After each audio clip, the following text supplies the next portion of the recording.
Dictation 100 शब्द प्रति minute 5 second बाद शुरू। शुरू।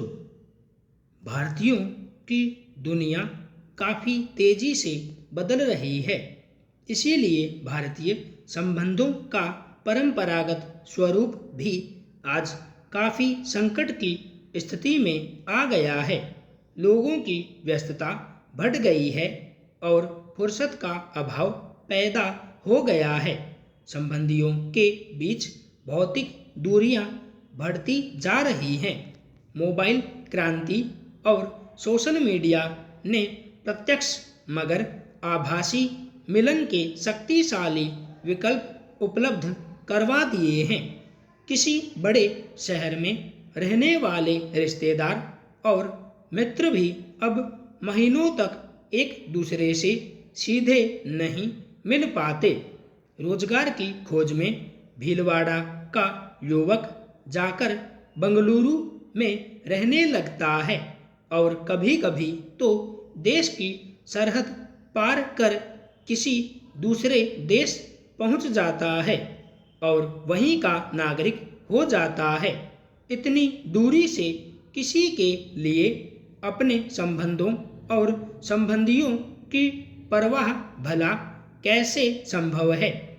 हर व्यक्ति आज एक और मेहनत से बचना चाहता है तो दूसरी ओर रातों रात करोड़पति हो जाना चाहता है।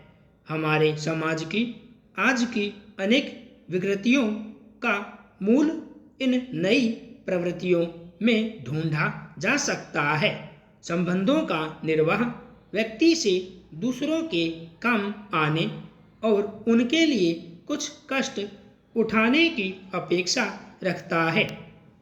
जो दूसरों द्वारा किए गए उपकार के लिए कृतज्ञता महसूस करते हैं, केवल उन्हीं से संबंधों के निर्वाह की उम्मीद की जा सकती है।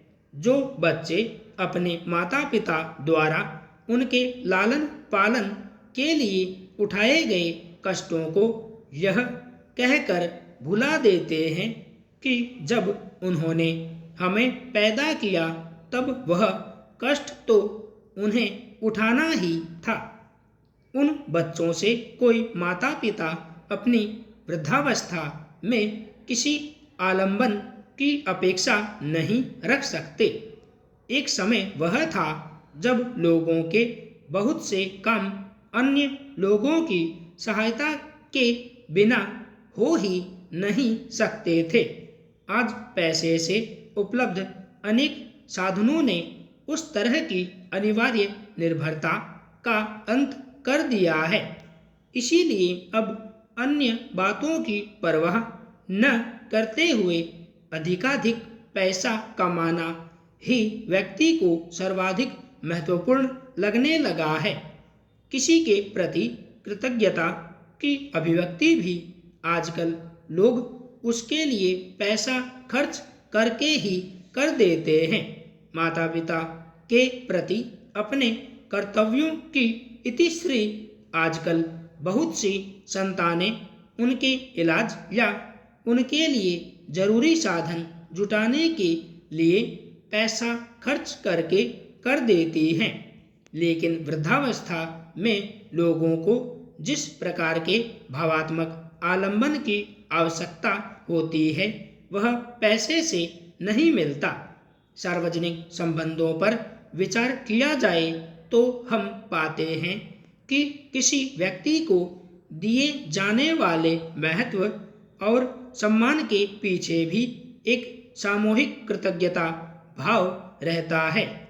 बुद्ध या महावीर को दिए जाने वाले आदर के पीछे कहीं ना कहीं लोगों का वह सामूहिक कृतज्ञता भाव है जो वे इन महापुरुषों की तपस्या द्वारा अर्जित उस ज्ञान के लिए महसूस करते हैं जिसे उन्होंने उनके मार्गदर्शन के लिए वितरित किया। संबंधों की दृढ़ता में निस्वार्थता की भूमिका सर्वाधिक महत्वपूर्ण होती है। जब आपसी संबंधों में स्वार्थ की बू आने लगती है तब उनमें निश्चय ही खटास पैदा हो जाती है। स्वस्थ संबंध वही होता है जिसमें दो व्यक्तियों की निकटता, आनंद और भावात्मक उष्णता का संचार करती हो। संपूर्ण विराम।